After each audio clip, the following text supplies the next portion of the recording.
So my topic today is how to compute string amplitudes. Now it may sound a little strange because we have learned to calculate string amplitudes from the beginning of the days of string theory, which goes back to 1960s. So I'm not going to discuss in detail of how to compute string amplitudes, but I'll address one particular aspect of it, and that's what I'll try to explain first. Okay, what aspect of string amplitudes do you want to analyze? So let me begin by introducing the problems that we face. So if you recall, string theory began with Veneziano amplitude. Okay, in fact, this amplitude was written down before even we knew that it's described by string theory. So what Veneziano amplitude does is that it gives the tree-level scattering amplitude of 4 open string tachyons in bosonic string theory. And originally, Veneziano amplitude was given in terms of the ratios of gamma functions. But we now know a better way to write the Veneziano amplitude, which is from the worldsheet. This is closer to string theory. So the worldsheet expression for the amplitude is given here. Okay, so let me explain this formula. And I'll be using what is called the alpha prime equal to 1 unit, or a unit in which I have set the string tension to be equal to 1 over 2 pi. And I should also mention that throughout this talk, I'm setting h bar to 1 and c to 1. Okay, the velocity of light is 1 and the Planck's constant is 1. So here in this amplitude, P1, P2, P3, and P4 are the momenta of the external states. And we'll be using the convention where all the momenta are counted as outgoing. So an ingoing momentum will be counted as negative. So this is the expression for the amplitude. Okay, it involves an integral over y. Okay, in fact, this is part of the amplitude. We'll see later that there are more parts to this amplitude, but this is good enough for our purpose. So this involves an integral over y from 0 to 1. And the convention that I'm using, the metric convention, is mostly positive. So A dot B is minus A0 B0 plus the vector product A dot B. And you will see that this expression diverges whenever this 2 P1 dot P2 becomes less than minus 1. That's the divergence from y equal to 0 end. And it also diverges whenever 2 P2 dot P3 is less than minus 1. That's the divergence from the y equal to 1 end. And these are in fact valid regions in the kinematic space, because in our convention, the Mandelstam variable S, for example, is P1 plus P2 whole square. Okay, so certainly, Mandelstam variable S is minus P1 plus P2 whole square. So certainly it's possible for S to be large, okay, in which case 2 P1 dot P2 will become large and negative. So this integral is divergent as it stands. And the conventional viewpoint that one takes is that we define the amplitude when 2 P1 dot P2 is larger than minus 1 and 2 P2 dot P3 is larger than minus 1. And then analytically continue the result to other kinematic regions. But if we directly try to evaluate this for 2 P1 dot P2 less than minus 1, we clearly see that this integral diverges. I should mention that if you had any questions in the middle, just feel free to ask, okay, instead of waiting till the end of the talk. Okay, so please ask questions if something is not clear.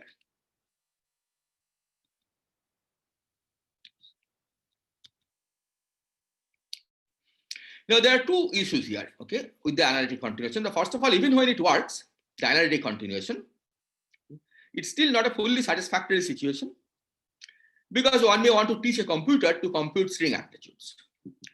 And in this case, one cannot simply instruct to integrate over the amplitude over the appropriate worldsheet variables like y, because these integrals as it stands are divergent. And we have to somehow teach the computer how to do analytic continuation. Now, in a few situations, like for the Veneziano amplitude, we actually have exact analytic expressions. Okay? In fact, Veneziano amplitude, as I mentioned, was written as ratios of gamma functions. So there, of course, this problem is absent because you can simply write down the analytic expression. But this is quite rare. Okay, this is not the case in most situations. And in most situations, you have to actually evaluate the amplitude by doing this integral. And then the question is, how can you teach a computer to do this integral? If the integral diverges, then you have to invoke analytic continuation.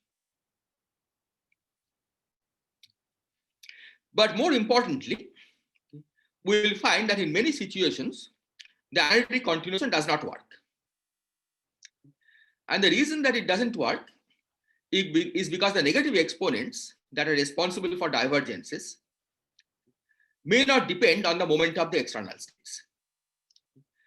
We said that the analytic continuation is done by continuing the momentum of the external states. You evaluate the amplitude in a region of momentum space where the integrals are finite, and then you analytically continue.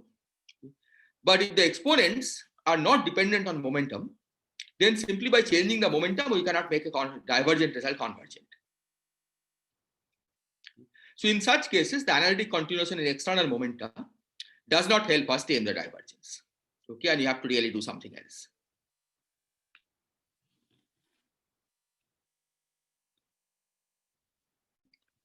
So here I give an example of such an integral that arose in a recent computation. Okay, this appeared in the paper by Balthazar, Rodriguez, and Nin. This is a reference, and you will probably hear more about the actual calculation in Zin's lecture.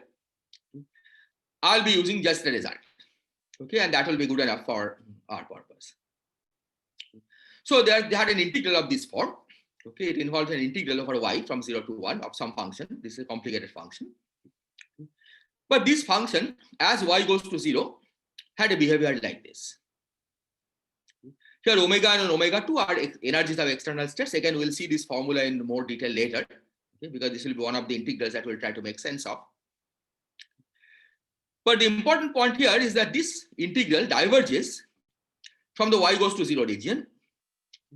And you see that this divergence doesn't depend on the external energies, because this exponent 2 is just 2. Okay, it doesn't depend on anything. So it's not possible to find this by analytic continuation. Okay, and you have to really do something else to be able to make sense of this integral.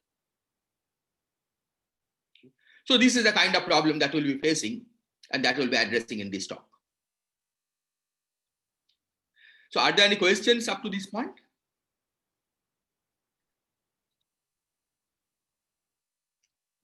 Okay, so if not, let me proceed. So here is that integral again. Now this also turns out to have divergence as y goes to 1. And here is the kind of divergence one gets. As y goes to 1, there is a divergence of this kind. Okay, see, this in fact is more complicated looking because it involves an integral over p, okay, some variable. This is a complicated function. It's known, but complicated. In fact, it's computed numerically. And then you have this integral, okay, and you can see that this integral diverges as y goes to 1, because there's this minus sign sitting here, and the p, of course, is integrated from 0 to infinity. So whenever p is less than omega 1 plus omega 2 by 2, this integral is divergent. But this divergence can be treated in principle using analytic continuation. In fact, that's the way they treated it. And so, because just in this case, now the exponent, you can see, depends on the energies of the external states. So in this original paper by Balthazar, Rodriguez, and Nin, they simply evaluated this for imaginary energies. But it still leaves the question that how can you calculate the integral numerically for real omega on omega? Okay, that we may want to calculate the integral for real energies. Okay, and how do you do that calculation?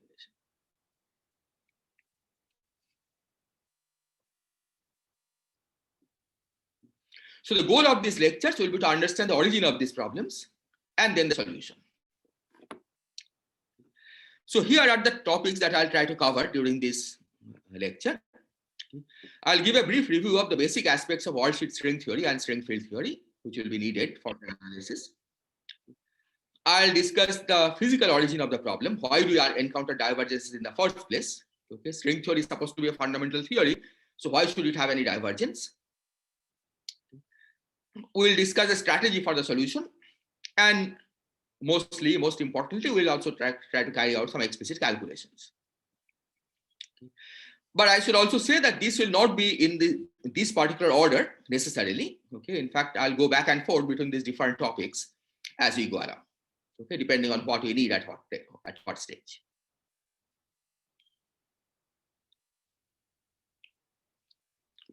So let me begin by giving a very abstract way of writing down string amplitudes.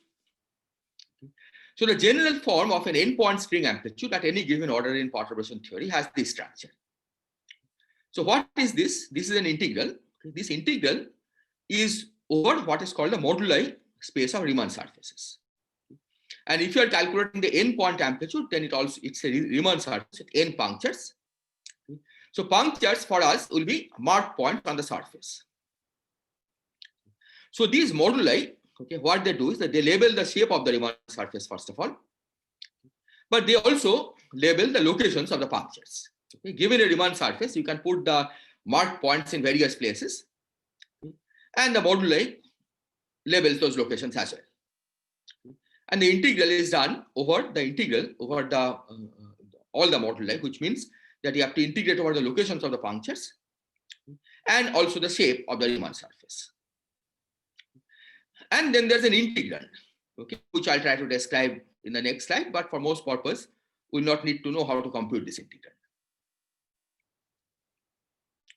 Now here I should say that each external open string state is associated with a puncture on the boundary of the Riemann surface.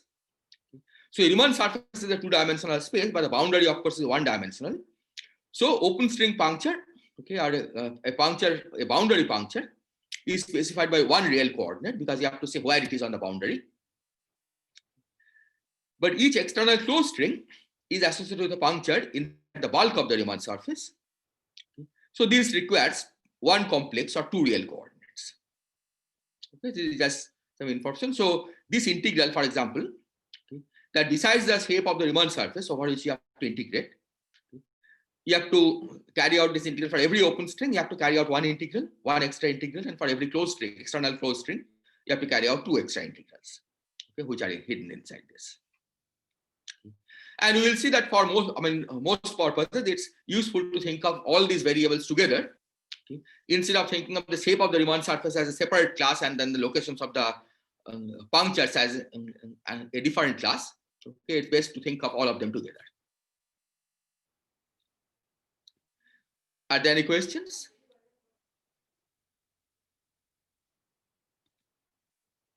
Okay, so let me illustrate this for the Venezian amplitude. So Venezian amplitude represents tree-level scattering amplitude of 4 open strings. This I have already said. And the Riemann surface that we associate with this is the upper half plane. And upper half plane, of course, the boundary as a real axis. And because it's a 4-point amplitude, we have 4 punctures, okay, which are marked by these crosses. Now you might imagine that this means that you have to integrate over 4 variables, okay, because each puncture requires 1 variable. But of course, that's not the case, okay, because we have this upper half plane has an isometry, which is generated by the group SL2R. Okay, this is the particular transformation that represents SL2R. So Z goes to AZ plus B over CZ plus D with real A, B, C, D, and with this constraint. So it has 3 independent parameters, okay, because of this constraint. And using those 3 independent parameters, you can fix 3 of the punctures at any point that you like, which typically we take to be 0, 1, and infinity, okay, but it's not necessary. So only one variable, that is what you have to integrate over, y. And this is the integral that we had encountered in the description of the Venezian amplitude that I gave earlier. Now, from this, you notice that, of course, this is only part of the amplitude. You could also have y running between 1 and infinity, and y running between minus infinity and 0. So there are actually 3. It's a Venezian amplitude involves the sum of 3 contributions and not 1. Okay, but for our purpose, it's enough to consider just one of these. Okay. So the moduli space is one-dimensional in this case. Okay, upper half plane has no modulus. The shape is fixed. So there's one real parameter that you have to integrate over, and this is what we had seen in the description of the Venezian amplitude.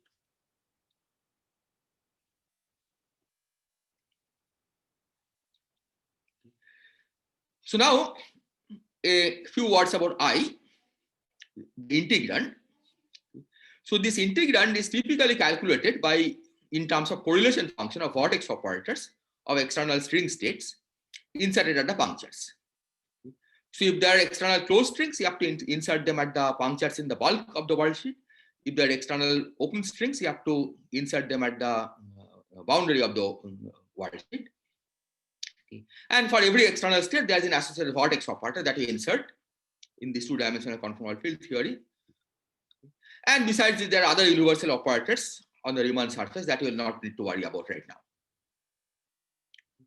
So for Venezian amplitude, after doing all this, one finds this integrand that we had seen earlier. Okay, this is the integrand that we saw. Now, in these lectures, we will not try to discuss how to compute I.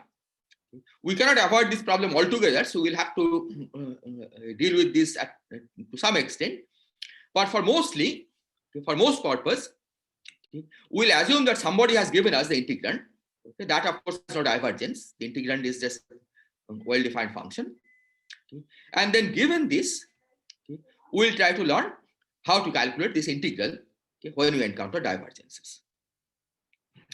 So this is a question we'll address, that given I, how to make sense of the divergences that appear from the integration over the moduli space.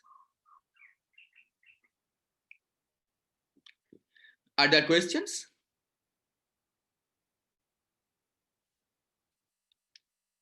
Okay, so let me proceed. So let's first try to ask, where do these divergences come from? And you want to understand this in a general context. We of course have seen that the divergences come for the Venezian amplitude. The divergences arise from the y equal to 0 end and y equal to 1 end. In particular, whenever two punctures come close. But we want to give a general description of where the divergences may come from. Okay, which works for all kinds of divergences that we'll encounter in our problem, in our analysis. But let's start with the Venezian amplitude, where we have Riemann surface. Okay, the Riemann surface is the upper half plane with 4 boundary punctures, okay, which I have displayed here. And this you can also view as a disk, okay, because it's probably most of you probably know that the upper half plane can be mapped into a disk by this simple transformation. Okay, so the coordinate on this disk is given by this. Okay. And here, using this map, you can easily convince yourself that when Z is in the upper half plane, when Z UHP is in the upper half plane, Z disk is inside a unit disk. Okay. For example, when Z UHP is I, that maps to Z disk equal to 0, that's the origin. When Z UHP is real, that means the boundary. Okay. This becomes the boundary circle, okay, circle of unit radius. And so we have already seen the divergences come from y equal to 0 and 1 region, which in this language means that on the boundary, 2 of the punctures come close. Okay, that's where the divergences are coming from.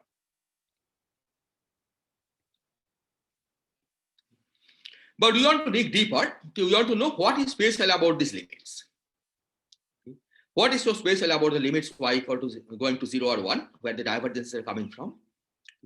In particular, can we give a general characterization of the region of the moduli space from where these divergences will arise? So in the following discussion, the punctures will play a special role. Now we have already seen some special role that the punctures play, okay, because punctures are where the vortex operators are inserted. But it will turn out that they are also useful in describing singular Riemann surfaces from where the divergences arise. And this is what we'll try to explain now.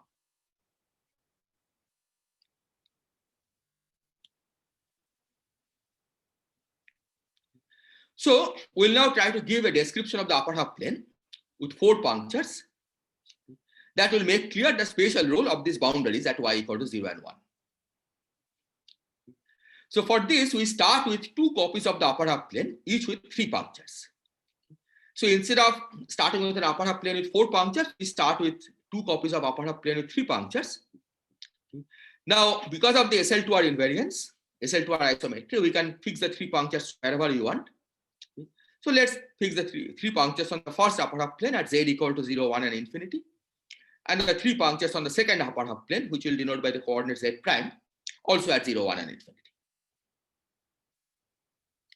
So you have two separate upper half planes, okay, or equivalently two separate unit disks.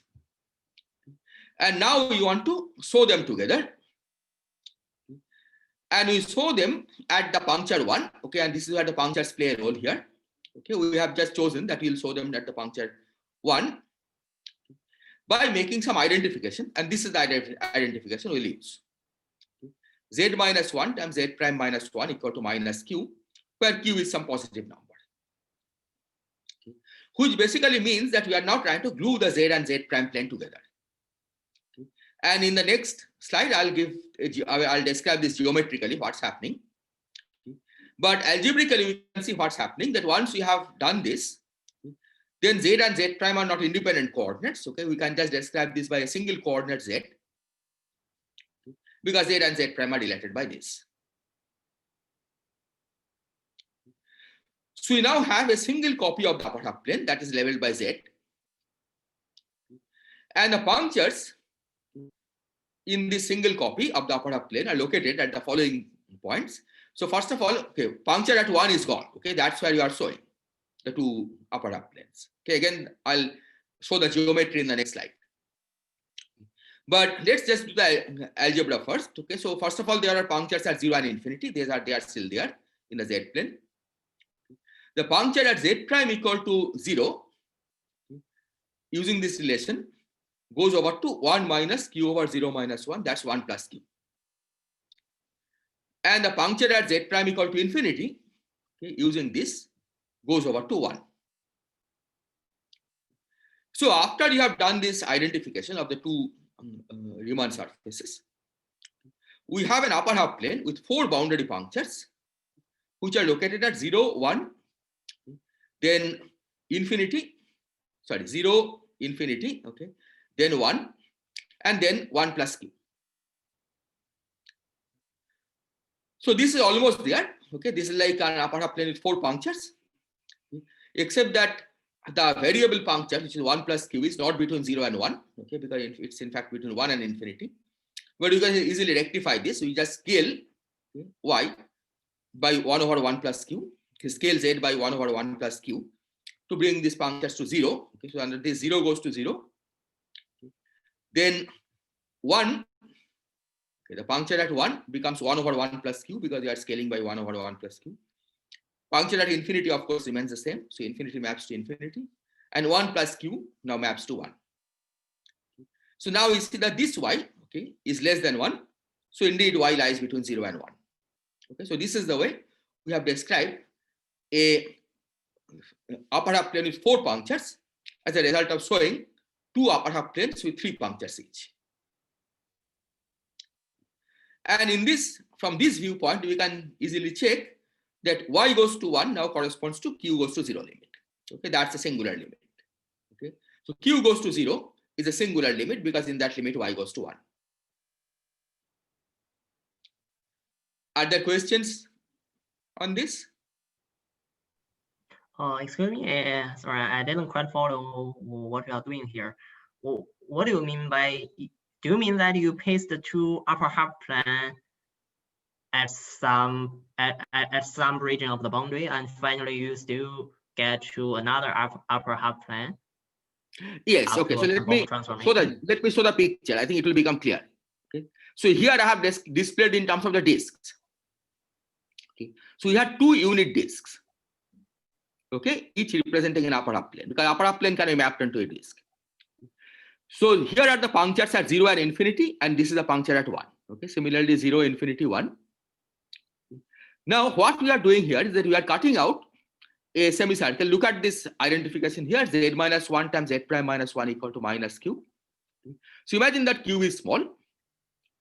So what we are doing, we are cutting out some semicircles over here. Okay, say in particular mod z minus 1 equal to root q and mod z prime minus 1 equal to root q. They satisfy this equation. And then we are gluing them together. So if you glue them together, then this becomes a single disk, single unit disk, or single disk, which you can always map into a unit disk. So that's geometrically, that's what we are doing. Okay, so you can translate it to the upper half plane, but it's best to think in terms of the unit disk, okay, because the geometry is clearer. We are basically cutting out these small circles and identifying them. Does this picture make this clearer? So shall I try to interpret it that I paste the two upper half plane in a very in an infinitesimal region? Two upper half planes. Well, in the Q goes to zero limit, they are glued in the infinitesimal region, but Q need not be small necessarily.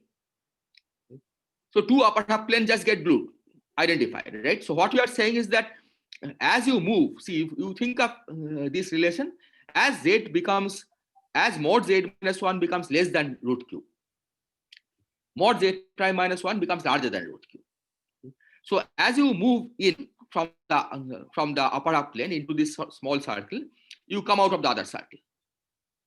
So that's the geometry. You are thinking of the geometry as just thinking of identify the two circles together. Okay, so this region is cut out and just identify the two circles. That makes this into a single disk. Okay, maybe I can draw the picture. It may be easier. Let me see if I can do this.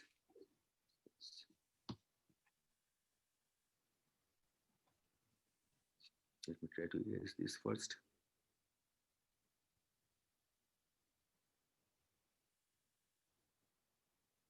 I'm not sure where the eraser is.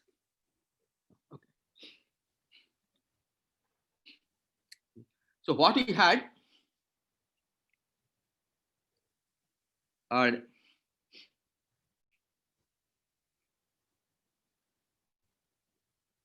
okay, I'm just drawing the two upper half planes. Okay. So here was a gap. Okay, let me draw this. We have this red circle over here and a red circle over here. Okay. We are identifying these two red circles. Okay. So as a result, what happens is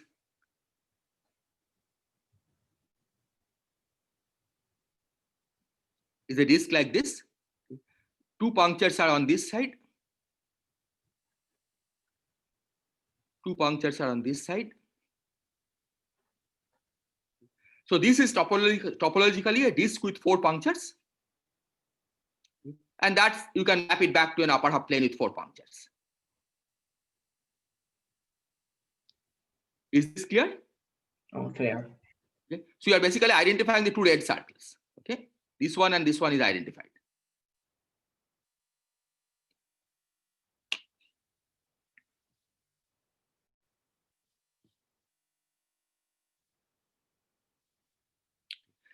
Are there other questions?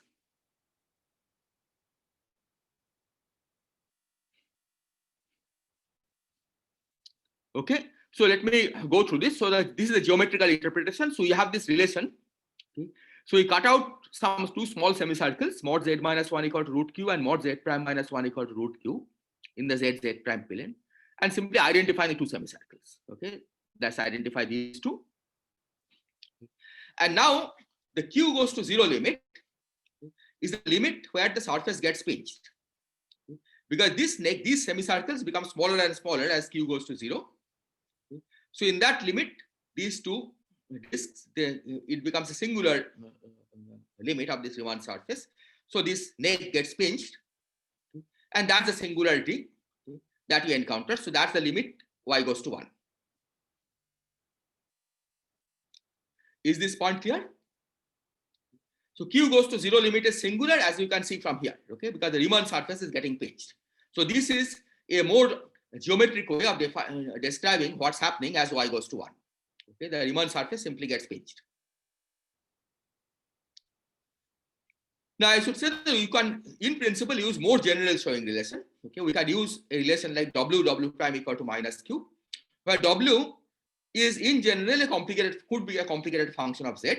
Okay, with the property that w vanishes at z equal to 1, because that's a function we are showing. And similarly, w prime could be a complicated function of z prime with the property that it vanishes at z prime equal to 1. And it should be analytic in the neighborhood of z equal to 1, and this should be analytic in the neighborhood of z prime equal to 1. but we could have showed like this. Okay, what this will do is that it will change the shape of these circles. Instead of having a nice circle over here, it could be a complicated curve and complicated curve, but you can still show them together, and you will get a disc with 4 punctures. Okay. This will make life complicated, because even though it generates an upper half plane with 4 punctures, the relation between y and q becomes more complicated, because you have to find the appropriate variable z that describes the new upper half plane. Okay, it's neither of the old ones typically, and then you find a relation between y and q. Okay, and typically, in fact, it involves solving a differential equation to find the relation between y and q. Nevertheless, this property remains true.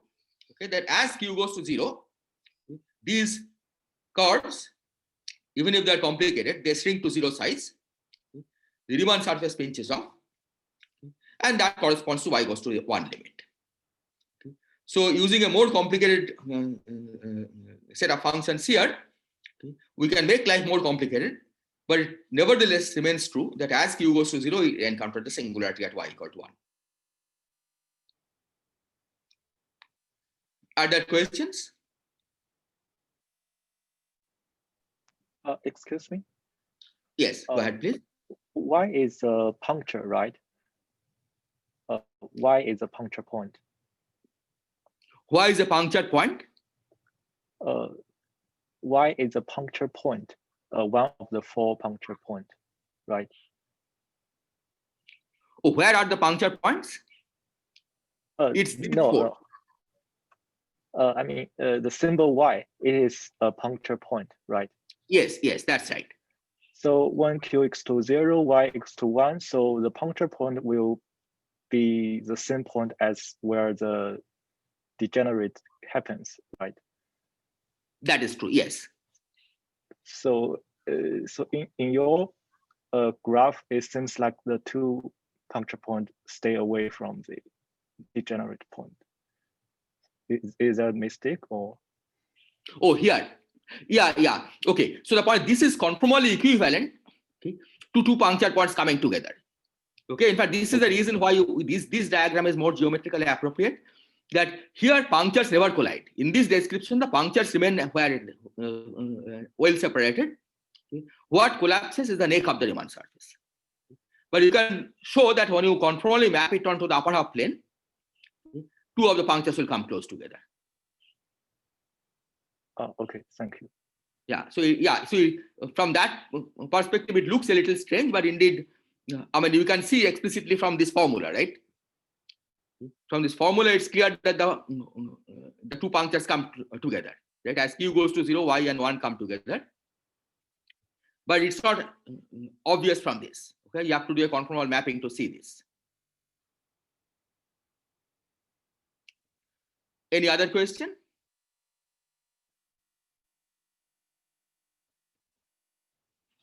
Okay, so here are some results, okay, which I'll quote but not prove. That what one can show is that all degenerate Riemann surfaces can be described as the q goes to 0 limit of some showed Riemann surface. Now, the showing may involve either 2 punctures on 2 different Riemann surfaces. That's the case which you saw earlier. But it may also involve 2 punctures on the same Riemann surface. Okay, and we'll see examples of this soon. The second point is that the singularities in the integrals representing string amplitudes always come from boundaries of the moduli space where the Riemann surface degenerates. And this means that we can always describe such boundaries, okay, that the singular regions, as the q goes to 0 limit of some showing process. So this at least gives a characterization of where we expect divergences from, okay, and how to characterize the variables in terms of which the divergence occurs. Okay, so it's always the q goes to 0 limit of some showing where the divergences will occur. Okay, and this is a general result from the theory of Riemann surfaces, that all degenerations of Riemann surfaces can be described in this form. So what we'll do now is to give some more examples of showing, okay, which generates a little more complicated Riemann surface. But is the statement clear? Are there questions here?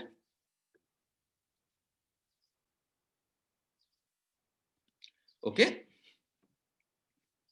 So let's take upper half plane with 3 punctures again, 0, 1, and infinity. And now we'll take local coordinates around 0 and 1 to be w equal to z and w prime equal to z minus 1. These are the simplest ones. And then you are going to show them together. Okay, so now we are showing 2 punctures on the same Riemann surface. But you can show them together by using the relation w prime equal to minus q. And what this produces is an annulus with 1 boundary puncture.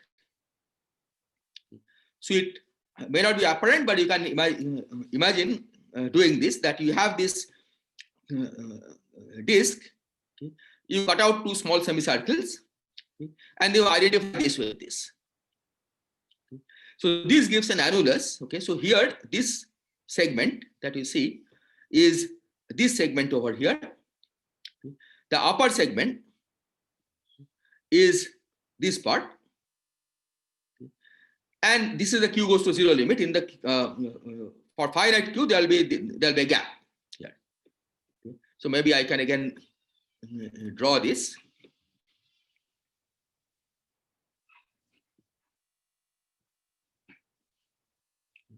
So you imagine that first draw the disk. It's topologically the same as this. Then we cut small circles here, okay, or some small curves depending on what you have. And then you identify these 2 circles. So let me give the orientation of the identification. So we identify this one, this point, with this point over here. And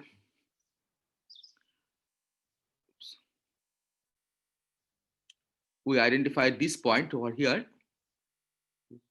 with this point, right? Then you can see that we have 1 circle in the interior, 1 circle in the exterior. So it's like 1 circle in the interior and another circle in the exterior. And in the limit when q goes to 0, that means when these circles are shrinking, this gap shrinks. Okay, that's the degenerate annulus. Okay? But this is a general annulus for finite q.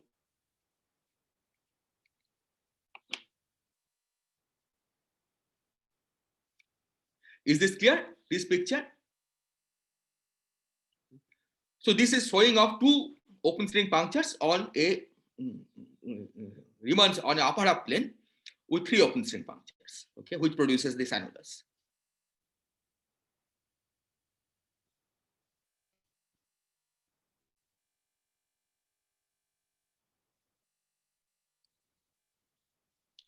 And in the q goes to 0 limit, as I said, the gap closes, then you get a singular annulus.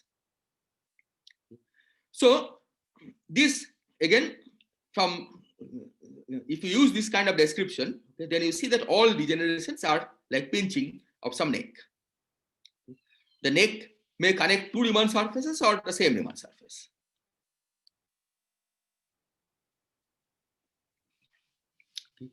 So you can consider another example of closed string degeneration, okay, or the showing of closed string of the bulk punctures. So here, let me remind you, this I have already said, but let me remind you again, that open string vertex operators are inserted at the punctures on the boundary. So they require 1 real coordinate to specify the position. Closed string vertex operators are inserted at punctures in the bulk. So they will require 1 complex or 2 real coordinates to specify the location. And like the boundary punctures, okay, the bulk punctures also have a dual role. Okay, the first role, of course, is that's where the closed string states are inserted. But the second role that they play is again by showing. So you can show 2 bulk punctures by a relation like w prime equal to q. In this case, q is not a real number, it's in general a complex number. So I could have put a minus sign here, okay, but I didn't because q is a complex number anyway. So as q varies over the whole complex plane, you get q and minus q altogether. So this way we can show 2 bulk punctures. And again, I'll try to describe this by an example. So here is an example of showing at bulk punctures. So let's take again 2 copies of the complex plane this time, or the sphere. Okay, just like the upper half plane can be mapped into a unit disk, the complex plane can be mapped into a unit sphere. Each with bulk punctures at 0, 1, and infinity. In this case, the isometric group is SL2C. That A, B, C, D can be complex, okay, with one condition, AD minus BC equal to 1. So using those 3 complex or 6 real parameters, you can fix the bulk punctures at 0, 1, and infinity. And now you can show them together using an identification of this kind, okay, with a complex Q. And you can easily convince yourself that the result of this showing is a single copy of the complex plane, which you can label by Z, okay, because Z prime is no longer an independent coordinate. And the punctures will be at Z equal to 0 and infinity, and Z prime equal to 0 and infinity, okay, but Z prime equal to 0 maps to Z equal to 1 minus Q, okay, you can see, because Z prime is Z equal to 1 plus Q over Z prime minus 1. So at Z prime equal to 0, Z becomes 1 minus Q. And at Z prime equal to infinity, Z becomes 1. So the punctures are at 0, infinity, 1 minus Q, and 1. And again, we see that as Q goes to 0, Y goes to 1. So 2 of the punctures are coming together on the Riemann surface. And that produces a degenerate Riemann surface. So let me emphasize again. So this description, what it does is that it puts all degenerations, okay, on the same footing. Okay? That whether the degeneration is coming because 2 of the punctures are coming together, okay, or whether a neck becomes infinitely thin, okay, they are treated in the same way, okay, in this description, because in this description, it's always that some neck becomes infinitely thin. Okay. In this case, it's the neck is like a cylinder, okay, because you have really you can easily visualize it yourself. Okay. Maybe I can go back to this. Okay, so here instead of these being circles, you can think of these as okay. The boundary in the there are of course no boundary. Okay, so you have a Q, okay, which takes an arbitrary complex value. And you can convince yourself that this corresponds to joining. Here it's like joining by a strip. Okay, now it's joining by a cylinder. Okay, the 2 punctures. Okay. But I think it's best that you try to visualize it by drawing some diagrams. Okay, I'll not attempt to do this here.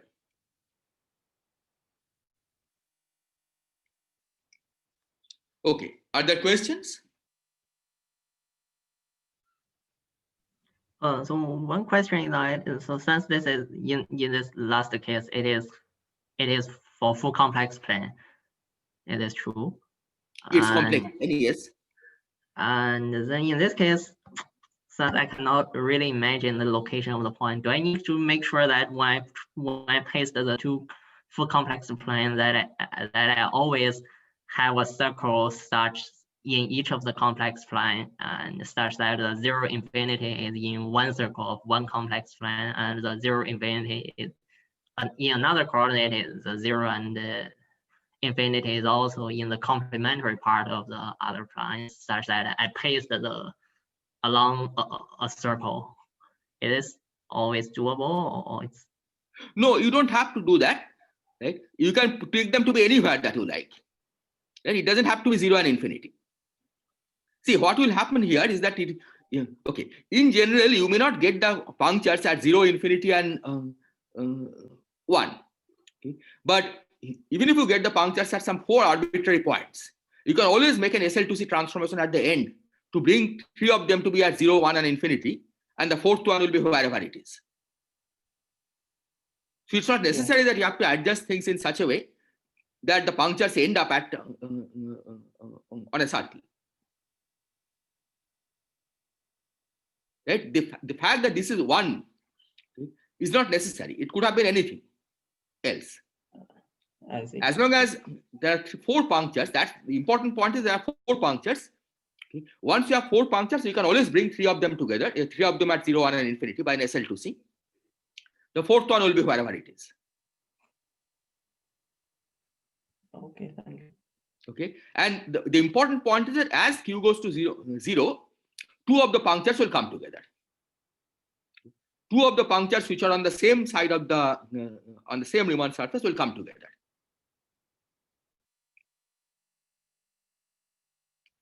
Is this point clear? Maybe I should also emphasize one more thing here. Okay, that imagine that on a 4 punctured sphere, okay, if you have 4 punctures at A, B, C, and D, then C and D coming together is conformally equivalent to A and B coming together. So in a 4 punctured sphere, okay, C and D together is the same as A and B together. And that's why it's the picture is symmetric between the 2 spheres. If you look at the other example for the disk example, right? In this case, these 2 punctures in the Z coordinate system, these 2 punctures are coming together, right? If this is Z prime. But I could have equally well used the Z prime coordinate system in which these 2 punctures will come together. And they are conformally equivalent. Okay, so here it is. I use Z coordinate to say that 2 punctures are at 0 and infinity. One is at 1 plus q and one is at 1. But if I use the Z prime coordinate, then these 2 punctures will remain separated. And the Z equal to 0 and infinity punctures will come together.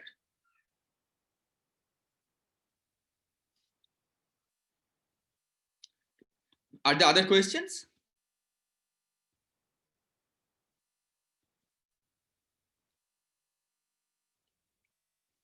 Okay, so let me now summarize what you have gotten. Okay, so this is Ashok, yes, go ahead, please.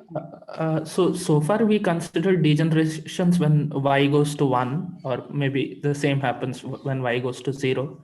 So what about y going to infinity? Are there no degenerations possible? Yeah, for there are y? degenerations, right? Okay. Y goes to infinity, but that you can describe in the same way. Yeah, that is fine. Infinite Okay. sometimes is confusing because, but you can take, for example, 0, 1, and 2. Right. Okay, then there is no confusion. So y goes to infinity can be described exactly in the same way. I see. Okay. So Because here I initially did we y were, equal to 0 and 1 because y was taken to be lying between 0 and 1, right? That range. I see. Okay, all right. If y is between 1 and infinity, then the 2 degenerations will be as y goes to 1 and y goes to infinity. Right. Okay, all right. Okay. Sorry, Ashok, for your Yeah. previous example, that this omega prime should be z prime minus 1 or z minus 1. Pardon, I didn't get the question. I mean your previous example that this omega prime should be z prime minus 1 or z minus 1. Omega, Okay. is this right? I think next or previous slides. Previous sure. slide, yeah. This I one? mean, no. This omega prime equals z minus 1. Oh. This one, okay. Yeah. I think Yeah. another So W example. prime is D prime minus 1 in this case, and W is Z minus 1. Yeah. Okay. So I think in one of your slides that this omega prime equals z minus 1, and maybe. Oh, I see. Okay, then that might. No, this one. Yeah. Okay, this one. Yeah. See, here the point is we are using the same Riemann surface, right? We are showing the 2 Okay. punctures of the same surface. Oh, okay. That's why it's Thank Z you. and Z minus 1. Yeah. Okay. Thank you. Okay. Any other question? Okay, so let me summarize. I have a question. Yes. So why does the number of punctures seem to be different after identifying? Oh, because what happens is that 2 of the punctures go away, always, because we are always showing 2 punctures, right? So when you take 2, say 3 punctured spheres, we started with 6 punctures altogether, but we are showing at 2 punctures. So those are not punctures in the final Riemann surface. So this one is not there. So what is the criteria to pick a suitable identification? Oh, so okay, I will discuss this in more detail later. You pick some local coordinate around the first puncture and the local coordinate around the second puncture. Here I have taken this to be simply z minus 1 and z prime minus 1. But as I said, it's not necessary. Okay, we'll just like here, I said I could have taken to be some complicated function of z, right? And a complicated function of z prime. All you need is that w should be an analytic function near z equal to 1. Okay, or whichever puncture you are trying to show. And similarly, w prime should be an analytic function around the other puncture. And then we identify w prime equal to minus q. Okay. So that's the way you show two punctures. Thank you.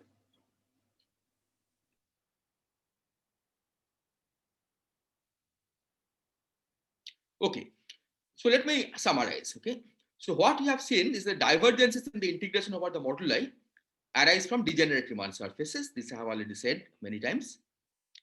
All degenerations may be described as the q goes to 0 limit of some pair of Riemann surfaces. Okay, it could be either one Riemann surface or a pair of Riemann surfaces. It's always a pair of punctures. Okay, and we show it by some showing parameter q. And the showing can take place at boundary punctures with real q or bulk punctures with complex q. And we have also said that divergences that we encountered in string amplitudes always come from the q goes to 0 limit. Okay. So they always take a form like this. Okay, integral dq with some power of q. Okay. If it's a positive power, okay, or if anything larger than minus 1, of course, is integrable. So there's a problem there. So the problem comes when you have an integral like this with beta positive. Okay, beta equal to 0 or beta larger than 0. So these are the sources of divergence. Okay, these are the kind of divergences we encountered in string amplitudes.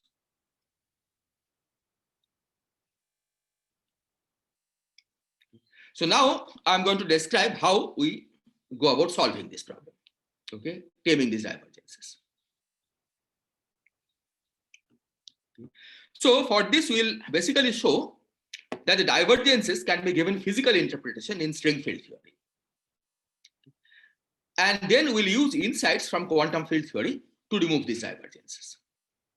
And we'll see how it goes. But for this, I have to first give you some rudimentary details about what string field theory does. As I said, this introduction will be very brief, but later on we'll see more details of string field theory. We'll see as much as we need at any given stage. So right now, I'll just give some very basic aspects of what string field theory does. So what is string field theory?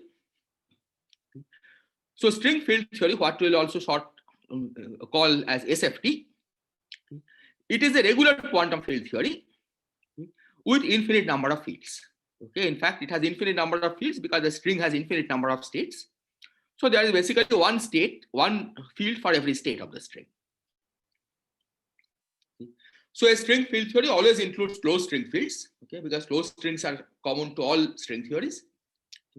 And it may or may not include open string fields depending on whether d-branes are present or not. Okay, because open strings live on d-branes.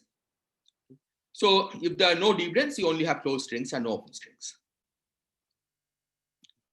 So because this is a regular quantum field theory, the perturbative amplitudes in this theory are given simply by sum of Feynman diagrams. Okay, so up to this point, it's like the standard quantum field theory with certain interactions. Here comes the main point, okay, that we'll be using. What one finds is that when one actually computes the Feynman diagrams in string field theory, then the contribution from each Feynman diagram can actually be expressed as integral over the moduli space of Riemann surfaces. This is the non-trivial part of string field theory. This is the way, this is the place where string field theory is special compared to normal quantum field theories, because normal quantum field theories certainly don't have interpretation as integrals over moduli space of Riemann surfaces. But we will see that to some extent, even the ordinary quantum field theories do have something like an integral over moduli space of Riemann surfaces, but not quite. Furthermore, what one finds that each Feynman diagram for a given amplitude covers part of the integration region over the moduli space.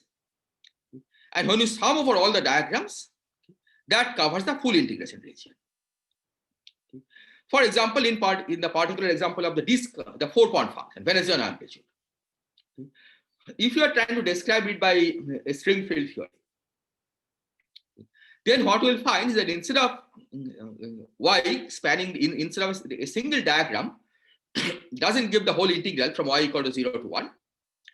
A single diagram gives you an integral over some in the range which starts from somewhere between 0 and 1 and ends at 1. Another diagram starts at 0 and ends at 1, ends at that initial point. Okay, so that's when you sum of the two diagrams, you get the full integral from 0 to 1. But individual diagrams cover only part of the integration region.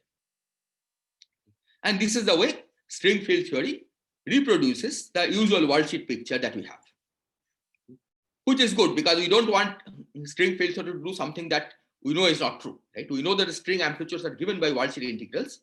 So it better be that the string field theory reproduces that those amplitudes. Is this okay? Are there questions on this?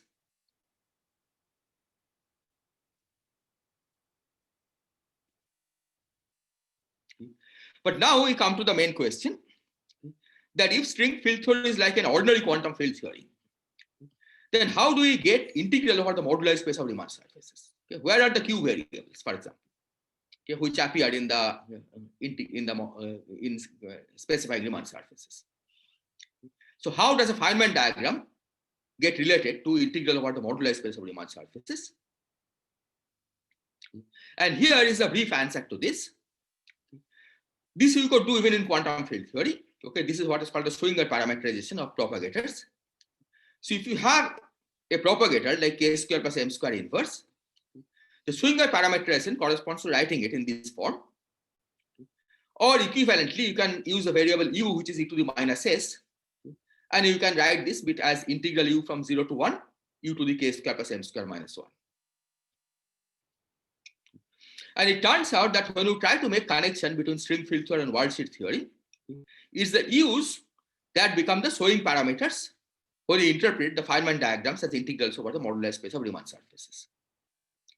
So the way string field theory reproduces the worldsheet answers is that you first represent each propagator of string field theory using the Schwinger parameterization. Once you have done that, you can calculate the momentum integration explicitly because these become Gaussian integrals. And what you are left with is the integration over the Schwinger parameters. And those become the integration over the moduli space of Riemann surfaces. So in particular, for the open string propagator, U becomes the Schwinger parameter Q that we introduced at the boundary punctures. And for closed string propagator, U become mod Q. Okay, there the Schwinger parameter was a complex parameter. Okay. So U is identified as mod Q. Okay. The phase of Q, okay, will not be very important for us, but it imposes some constant called the level matching. Okay, if you have not seen this before, you don't worry about this. Okay. The important point for us will be the U becomes mod Q. And the range between 0 and infinity, the S between 0 and infinity, that's what this integration range is, becomes, in terms of the mod Q, it becomes the range between 0 and 1. And in this language, the representation of the propagator that leads to the Schwinger parameters of the worldsheet description is this one. Okay, here I have just replaced U by mod Q. Are there questions on this?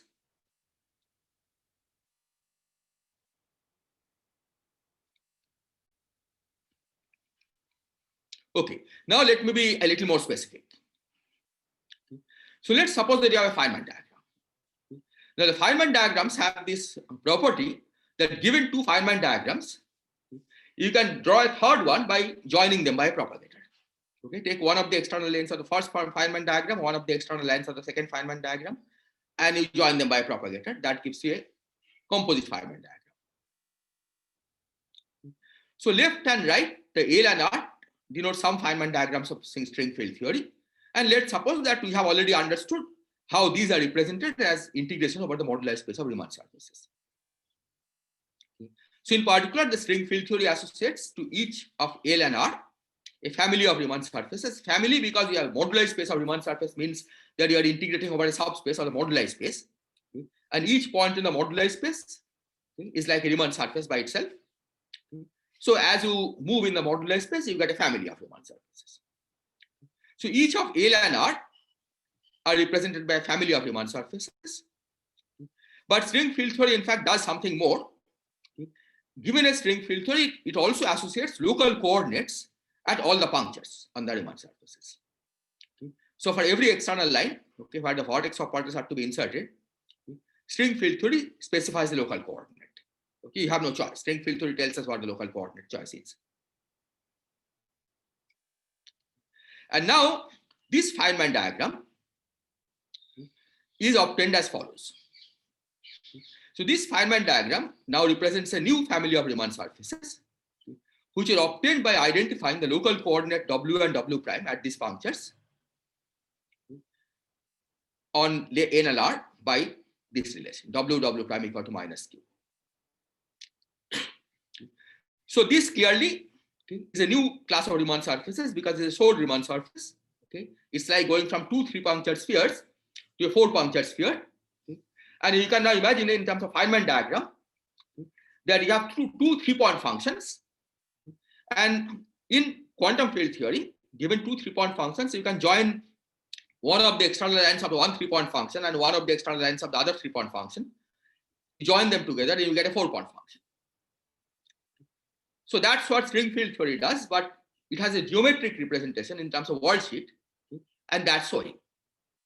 It shows 2 3-punctured spheres to produce a new 4-punctured sphere. Or 2 3-punctured disks to produce a new 4-punctured disk. And this is the precise relation. The family of Riemann surfaces that correspond to this Feynman diagram is take the family of Riemann surfaces that's associated with L, family of Riemann surfaces that's associated with R, and then show them by this relation. Is this clear? Are there questions?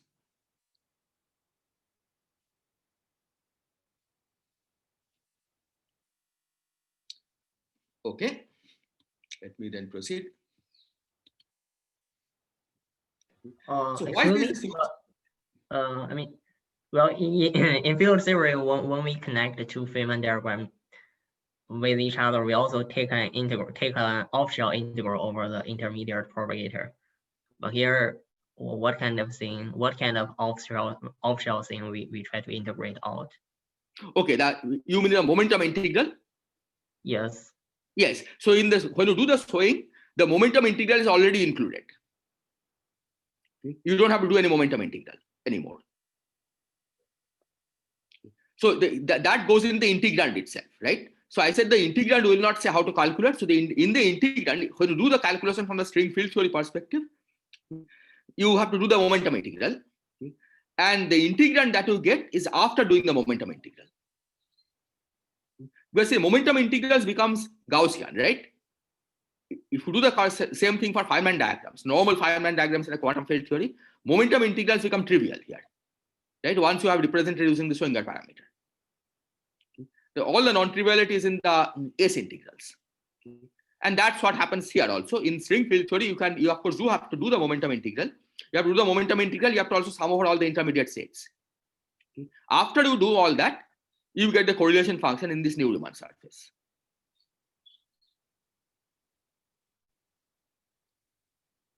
I still don't quite follow. It didn't seem quite different from this formalism and the standard string theory computation. Yes, it is. Eventually, of course, it becomes the same computation. Okay. See, I have not written down the string field theory yet, right? So string field theory is like a normal Feynman diagram. Okay. In this Feynman diagram, you have to do the momentum integral, you have to do sum over all intermediate states and so on. Okay. So what I'm describing here is a result of doing that Feynman diagram calculation.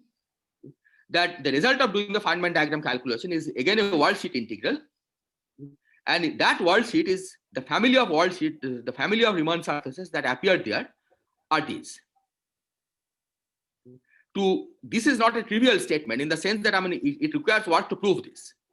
Okay? That the result of this Feynman diagram is from the worldsheet perspective is the result of showing. So this is the result of string field theory that we are going to use. But once you have used this result, it's the same as ordinary worldsheet integral. But we will see why string field theory helps. Okay, it helps us in interpreting where the divergences are coming from. Okay. Okay, are there other questions?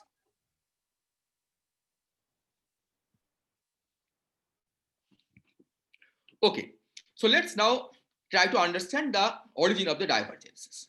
Okay, where is the source of divergence? Okay, now we understand what Q is. From the language of string field theory, Q is just the Schwinger parameter. Okay, or it is e to the minus s. So let's examine this integral, this identity a little more carefully. Now you would see that this relation, in fact, is an identity as long as k square plus m square is positive. Okay, because you can do this integral, this is a finite integral, and it's an identity. If k square plus m square is less than 0, then this is of course perfectly finite. But this one is divergent, right? You can see k square plus m square less than 0, this is divergent. So this tells us that the reason that you encounter this kind of divergences in worldsheet formalism is because you have made a wrong use of this relation. From the string field theory perspective, this is the correct answer. This is a Feynman propagator, right? 1 over k square plus m square.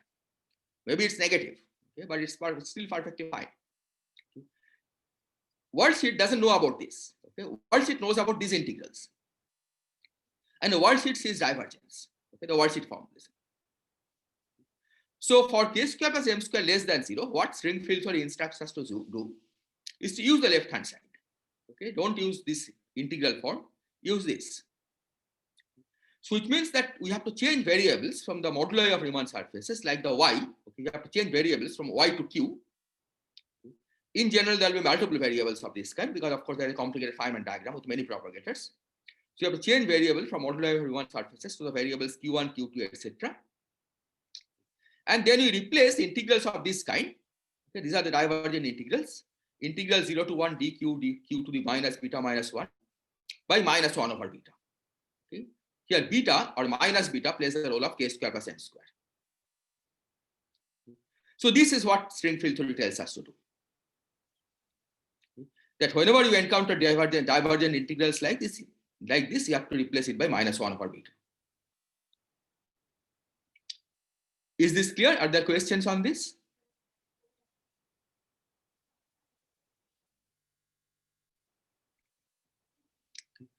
Now the third case is when this is 0.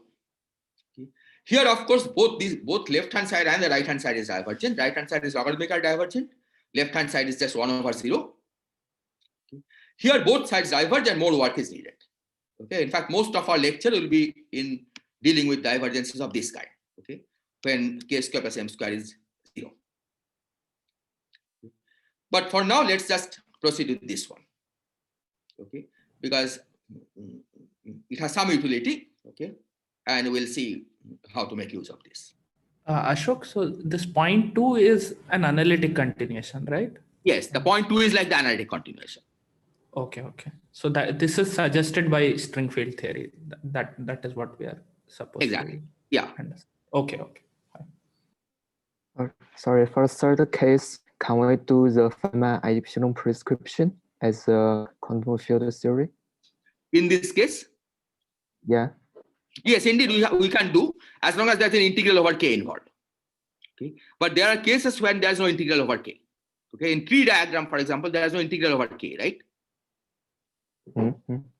Okay. And there the I epsilon will not help. Okay. Okay, and we'll see examples of this. Okay, thanks. Okay, so now let me go. I think I have some more minutes. Yeah, it's 1.5 hours, right? Yes. Okay. Okay, so let's look at this identity again. Okay, so whenever beta is non-zero, we can use this identity. Now let's try to rewrite this in a slightly different way. Then let's suppose that we replace this by a cutoff. And then this prescription that we replace this by minus beta inverse is the statement that this cutoff dependence, the epsilon dependent divergent part, we just remove by adding a counter term. So this statement is the equivalent to this statement, because this is identical equal to this. So you put a lower cutoff epsilon, and then you add a counter term, okay, to simply remove that epsilon dependent part. Okay. So this is what I have said. We put a lower cutoff and then add a counter term involving parts of epsilon to remove the epsilon dependent term. Now here one question we will try to address is how important is it to correctly identify the variable q? Because of course string field theory tells us how to identify the variable q, right? We saw some examples how to relate y to q. Okay. But if the choice of local coordinates is complicated, okay, then the relation between y and q is complicated, okay, and you have to do some work to figure out how to relate y to q. So the first thing we want to understand is it really necessary? Okay, is it really necessary to identify correctly what the variable q is before you can apply this rule? Another way of putting this question is that suppose you had used another variable p, okay, which is related to q by this kind of relation, and you express the integral in terms of p instead of q, and then try to make the same replacement. Okay, integral dp p to the minus beta minus 1 goes to minus beta inverse. Would you have gotten the same result? And the answer to this is indeed we would have gotten the same result as long as beta is not an integer. Okay, and I'll try to prove this, but maybe you should try to go through the proof yourself at some point. Okay. But let me try to see if I can convince you of this in the next slide. So here is a proof that as long as beta is not an integer, you can use any variable. Okay. So let's suppose that you have this a relation like this, q equal to some function of p, which has a Taylor series expansion of this kind. Okay, so that as p goes to 0, q goes to 0. And so the cutoff in q variable was at epsilon, and suppose that corresponds to p equal to epsilon prime. Okay, so which means that epsilon is equal to f of epsilon prime. So what do we need to check? Okay, if we want to convince ourselves that the two results are the same, we need to check that the counter terms that we add when we work with q variable is the same as the counter term that we would add when we work with p variable. So the counter term that we add in the q variable is this one. Okay, so let's try to express this in p variable and see what we get. So when you express in terms of the p variable, that means in terms of epsilon prime, it's beta inverse times f of epsilon prime to the minus beta, but f of epsilon is given here, f is given here. So you get beta inverse b naught to the minus beta, epsilon prime to the minus beta, and then a whole series expansion. Okay, this you can series expand in parts of epsilon prime. So you see that we have in this expansion parts of epsilon prime with minus beta, then can be minus beta plus 1, minus beta plus 2, and so on. And all of these negative parts, of course, will be removed by counter terms. Okay, that's the rule. Right? Whenever you have negative parts of epsilon, you remove by counter term. Positive parts don't matter because in the epsilon prime going to 0 limit, they'll go to 0 anyway. So he says as long as beta is not a positive integer, all the epsilon prime dependent terms are removed by counter terms, and the resultant q and p variables agree. Okay, because if we had added a counter term like this in the q variable, okay, you would have added counter terms like this in the p variable. Even without knowing about q variables, okay, you would have gotten these divergences, and you would have to remove them by adding counter terms. However, if beta happens to be a positive integer, then this expansion can have a constant term. And the constant terms, of course, you don't remove by counter term. Right? Our instruction is not to remove constant terms, okay, but only remove the negative term, powers of epsilon. So if beta is a positive integer, then you have a potential problem. Yeah, and indeed, we do have a genuine problem, and we'll see example of this later. But as long as beta is not a positive integer, we can use any variable that we like, okay, and we don't have to invoke string field theory to figure out what is the correct variable to expand it. Is this point clear?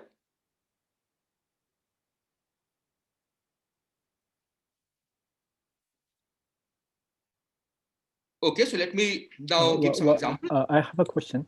Yes. What if beta is a non-integer? It's not, yeah, so that's okay. As long as beta is not an integer, it's fine, right? Mhm. When beta is an integer, it's a problem. Okay. Okay, because that's where we can encounter constant terms which become ambiguous. Right? In the Q variable, suppose you have expanded all the negative parts of epsilon. That's not the same as removing all the negative parts of epsilon prime in the P variable, because the two may differ by constant. Right? Here you remove epsilon to the minus beta, say in the Q variable. When you expand it out, right, if beta is an integer, then you run into a problem because you encounter constants. But if beta is a fraction, there's no problem. Sorry, I didn't quite see. It seems like I didn't see why there is a difference between an integer beta or non-integer beta. So see, like if you take an epsilon prime expansion of this equation, then you will have a lot of lower powers of this Yes, long range. but that is okay anyway, because in the P variable, when you write this integral in the P variable, right, all of those will be removed because you will run into divergences in the P variable. When you express the integral, you will get not only P to the minus beta minus 1, but you will get P to the minus beta, e to the P to the minus beta plus 1, and so on. Right? And we will use this replacement rule for all of those, right? So you'll have many counter terms in the P variable. Epsilon to the minus beta, epsilon to the minus beta plus 1, epsilon to the minus beta plus 2, and so on. Sorry, not epsilon, epsilon prime. You'll have a counter term proportional to epsilon prime to the minus beta, then epsilon prime to the minus beta plus 1, epsilon prime to the minus beta plus 2, and so on. So all of those, all the divergences will be removed in the P variable.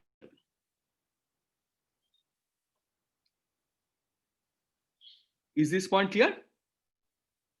No. Okay. But I mean, you mean when beta is a positive integer, then this will not happen? Yes, this will happen, but then there will be a constant piece left over. Okay. Then removing all the negative parts of epsilon in the Q variable is not equivalent to removing all the negative parts of epsilon prime in the P variable. Oh, you mean like this kind of effect only happens when beta is an integer, but Exactly. not for non-integer. Okay. Not for non-integers, exactly. For non-integer, as long as you remove all the negative parts of epsilon, that's equivalent to removing all the negative parts of epsilon prime.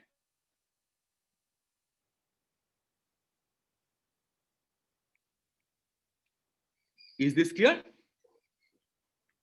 Maybe. Yeah, I think if you do some examples, right, it will become clear, right? Take this example, okay? It's minus beta inverse, change variable to say Q to Q plus P plus P square, and try to do this expansion, right? Take beta equal to minus 3.9, say. And you will find that the result will be the same. If you follow the same prescription, now you'll get many more terms, right? Not just one term, you will get many more terms. But when you add them up, you'll get back minus beta inverse. But if beta happen to be 2, okay, Q to the minus 2, and if you again make a change of variable like Q equal to P plus P square, the result will not be the same by this if you use this replacement rule.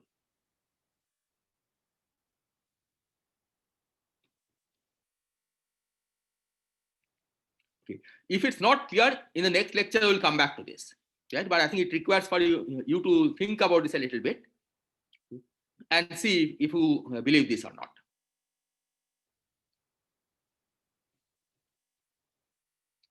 Okay, so let me describe how we apply this. Okay. So let's take, for example, Venezian amplitude. Okay. So Venezian amplitude had this structure, right? Y to the minus a 1 minus y to the b. I have just put a minus sign explicitly here. Okay. And let's suppose that A is between 1 and 2 and B is positive. Okay, so there's no divergence from y equal to 0 end, but from the y equal to 1 end. But y equal to 0 end, there is a divergence, right? Because it's y to the minus a with a between 1 and 2. So in this case, the way we'll write this, okay, if we want to apply the previous formula, okay, first of all, if a is a fraction, okay, then we don't have to worry about finding the right variable q. Okay, use y itself. So you write this as integral 0 to 1 dy y to the minus a, that's the divergent part. As y goes to 0, that's the divergent part. And then you subtract it out from the second integral. Okay? So this is a finite integral. The second one is a finite integral. The first one is divergent. You replace it by minus 1 to the a minus 1. That's the replacement rule. Okay? That's the rule. That's, you are just using this replacement rule, q replaced by y. So this gives you minus 1 over a minus 1. This is a finite integral. So that's the result, the finite result. That's the way you can put it on a computer. And you can convince yourself that this agrees with the analytical result that you get in terms of gamma functions. Okay, if you had evaluated this using ratios of gamma functions, you can easily check. Just do a numerical integral on a computer, okay, this one, and use the result for gamma function. Okay. You will find that this agrees with the gamma function. If a is larger than 2, then this is not enough. This is still divergent, right? If a is larger than 2, then this, you have to expand this in powers of y. Okay. And we need one more subtraction. Okay. You not only need subtraction of the form dy y to the minus a, but also dy y to the minus a plus 1. And so on. Okay, if a is larger than 3, you get 3 subtractions, and so on. But in every case, we can do this integral by numerically, right? Once you have made this replacement rules, you can now put this integral on a computer and evaluate it. And the result that you'll get is the same as the one that you'll get by evaluating ratios of gamma functions. Is this clear? Are there questions?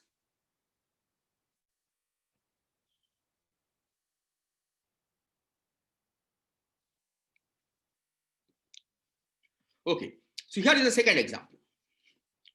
And this had to do with one of the integrals that we encountered earlier, the BRY result, okay, Balthazar Rodriguez in. I said that they had one integral, okay, one of which didn't admit analytic continuation, okay, but one did, okay, and that's this one. Okay. This was the limit y goes to 1. In the y goes to 1 limit, they had a divergent integral, and that's of this form. And now you see that by following our earlier algorithm, okay, you just think of y minus y as your q variable. Okay, it doesn't matter, string field theory, you don't need string field theory, we just declare this as q. And now we can do this integral from 0 to 1 dq, q to the minus of this.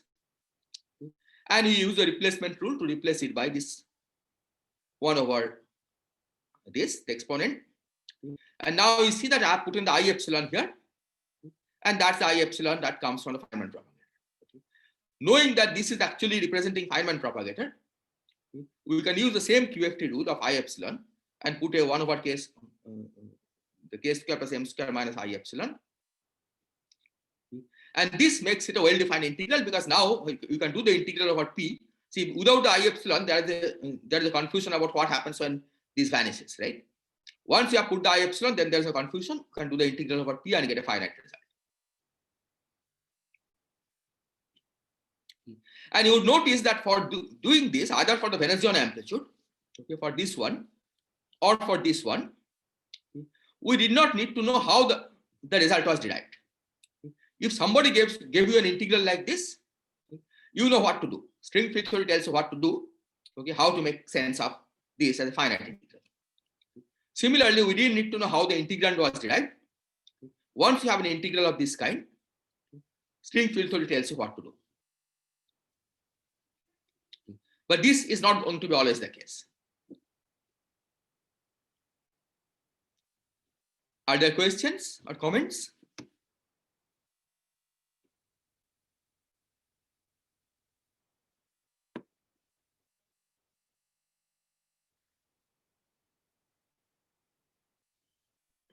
Maybe it's not directly related to this discussion, but I'm curious. For the past integral defined on the string worksheet, is there a proper regularization such that it tells us how do we deal with this integral? I think for these cases, you can, it's basically analytic continuation. right? The worldsheet integral. I mean, by regularization on worldsheet, I mean, like it is possible to treat the worldsheet as some lattice-like theory, which really have a UV cutoff, I see, such yeah. that Okay. your 2 points are not able to be infinitesimal close to each other. Your two punctures are not able to infinitesimal close to each other. I mean, this kind of regularization is possible too. Yeah, at least I don't know of any. Right? I mean, this in fact string field theory in a sense provides an UV regularization on the worldsheet. I see. It seems like the worldsheet don't know the regularization by itself. It is only induced from something else. Exactly. Yeah, exactly. That's what it appears to be. That the worldsheet somehow applies the Schwinger parameterization in a very naive way, but the actual source is some underlying field theory structure. Yeah, it would be nice if one can actually translate this into the worldsheet language, but I don't know of any so far.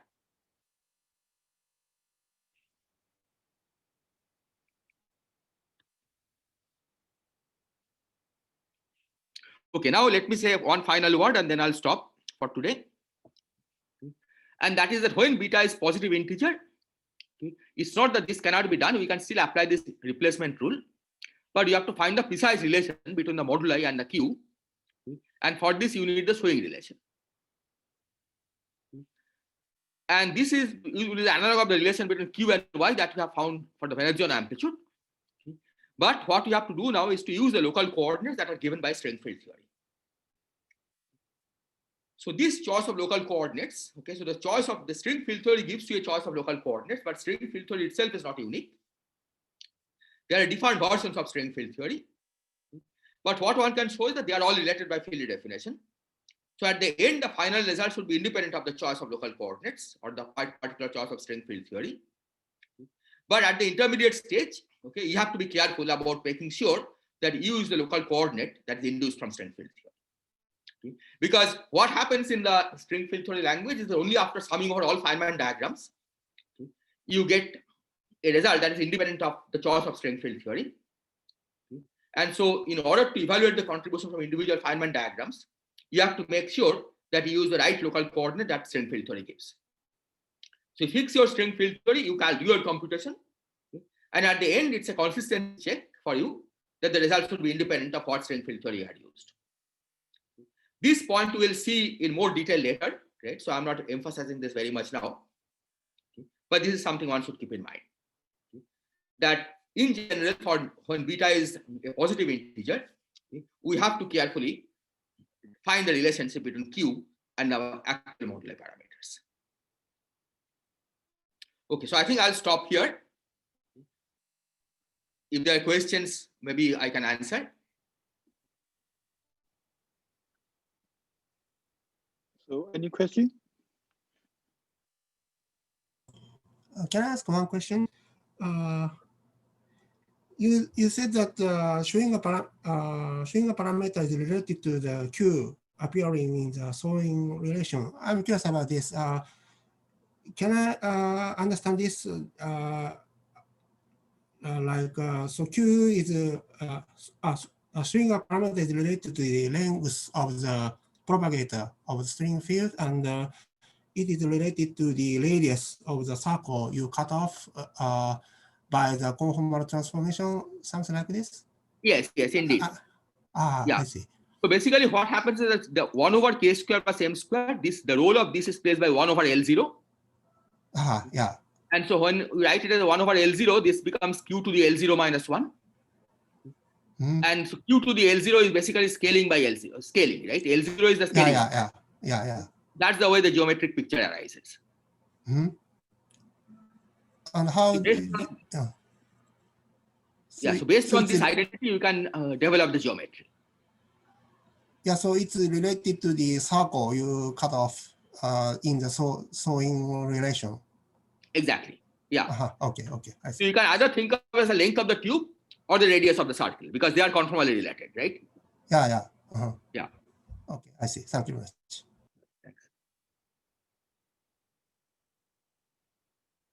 So any other question? Hi, can you describe I this? have a question. Hi, is the sewing technique unique?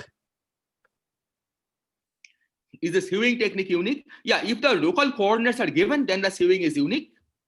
Okay? But of course, it depends on the choice of local coordinates. So given W and W prime, okay, the sewing fixes the relation. Okay, this is the sewing relation. But W and W prime, okay, we have a freedom of how we should choose W and W prime, and that's what gives different kind of versions of string field theory.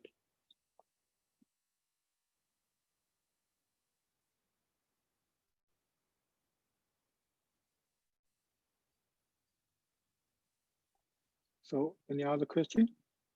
Yes. So can you describe this sewing procedure for higher point functions? I mean, in that case, will there be multiple swing parameters, just like say for the example of the punctures on the disk? Indeed, yeah. So you can imagine the Feynman diagram with two propagators, right? Like this. So there will be one swing parameter for every propagator. Right?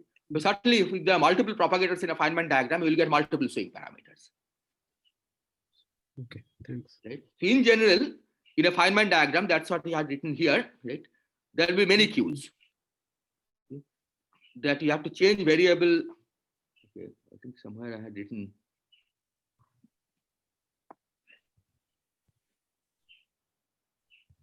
Yeah, I cannot find it. I mean, yeah. So you certainly have, I mean, Q1, Q2, Q3, etc. Right? In a given swing problem. Okay, thank you. Yeah, here I said, yeah, variables Q1, Q2, etc. The number of queues depend on the number of Feynman propagators that you have.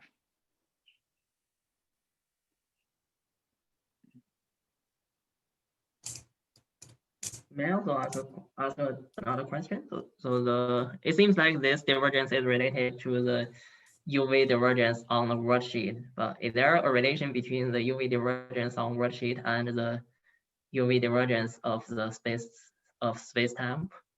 No, these are in fact all infrared divergences, because these you can see come from vanishing propagator, right? Or so these are not related to the UV divergence in space-time, which will come from the large scale emit. But these are more like infrared divergences in space from the space-time perspective. When some propagator goes on shell, right? Those are the problematic cases. Right? When k square plus m square is negative, right? As I said, those are not really problematic cases because you know how to handle them. The divergences which are really problematic and which requires the details of string field theory is when this vanishes. And those are really the infrared divergences from the space-time perspective. There are no UV divergences as such from the space in string theory. Right? All divergences are of this kind.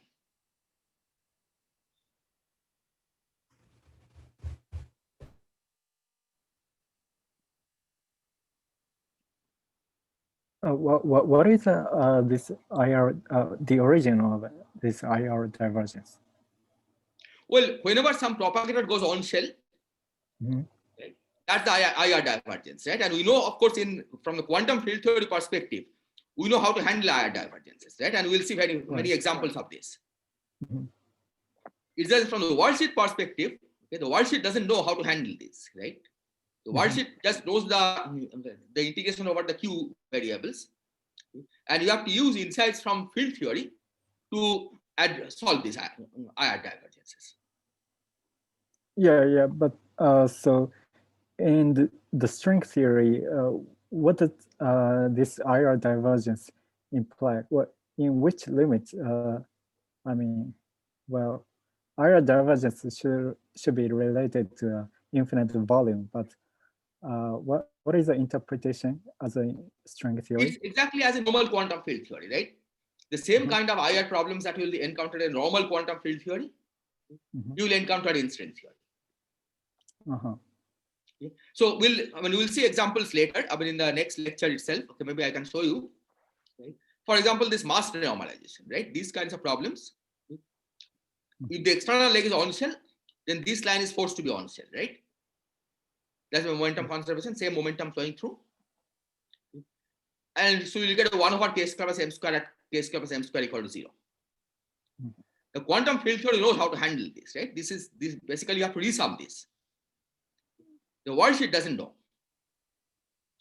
So you have to teach the worldsheet that you have to use insights from quantum field theory to solve this problem. Okay, if you just naively do a worldsheet integral, you encounter divergences of this kind. So by introducing small mass, doesn't it help for string theory? No, see, this is IR divergence. This is not the IR divergence of that kind. This is just coming from mass denormalization, right?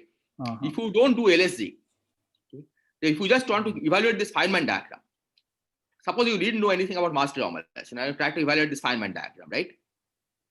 You'll get, there's an on-shell particle here. This leg carries exactly the same momentum as the external particle. So 1 over k square plus m square associated with this Feynman propagator will vanish. K square plus m square will vanish, right? So 1 over k square plus m square will be infinite.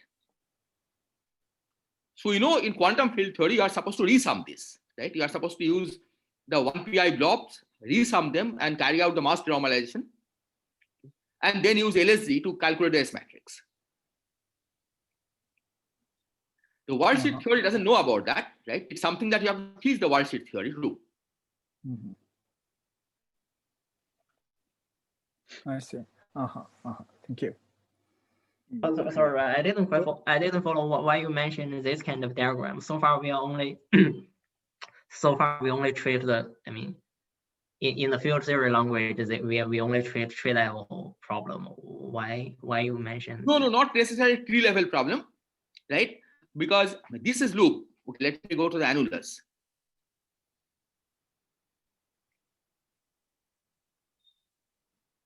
This is a loop, right? Yes. So it's not only tree level problem that we deal with this way. Right? All problems, okay, are Feynman diagrams. All worldsheet problems get mapped to problems with Feynman diagrams, so that it's tree or loop doesn't matter.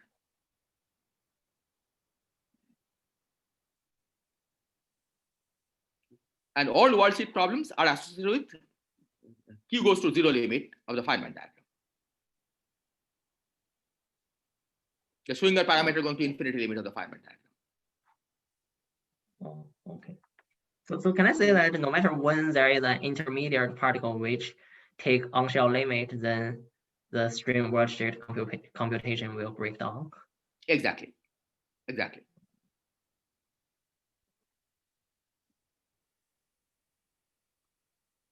On page 22. Page 22, okay? Yes, when you said that the fields of the string field theory always include the closed string fields, were you implying that somehow the open string field theory by itself is inconsistent, or it's somehow yeah, I mean, the point is, okay, yeah, so pure open string field theory, yeah, of course, it's consistent at tree level, okay? But at the loop, it automatically has the closed poles. Yes. Okay, and I think there are various issues about the loop amplitudes in open string field theory. I mean, this was discussed in detail by Thorne. Okay? That there are some divergences that open string field theory by itself cannot really remove. So the off-shell amplitudes. Yes, go ahead, please. Yeah. No. Please finish. I'm trying to wait until you finish. Yeah. So, I mean, formally, open string field theory, okay, gives the covering of the Riemann of the moduli space. Okay, so it gives the correct amplitudes. So you were saying something about the tree level. No, I'm talking about loops. Right. At tree level, of course, open string field theory is not defined, right? It's at the loop level that there's a problem. Right. So you're saying the pure open string field theory may not be consistent at the loop level. So is that what you're trying to say? Exactly. Yeah. Oh, okay. Okay. Certainly, for the purpose that we want to apply it to, it is not useful. Okay. So, for example, for the Witten-Cubic open string field theory, it also has the problem at loop level. Yeah, I think this is what was discussed by Thorne. So, okay. That formally it works, Okay, but there are various factorization problems that we encounter at the loop level. Okay. Okay. Thanks. Which year of the work could you please? Pardon? Which year? What year of the Which year's publication? work? Oh, Thorne's paper was in the late 80s, I think.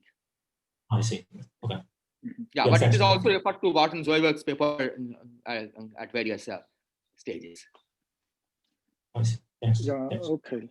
I think we okay, so time is up. So, and thanks for Ashok's wonderful talk. And we come back tomorrow afternoon in Beijing time. And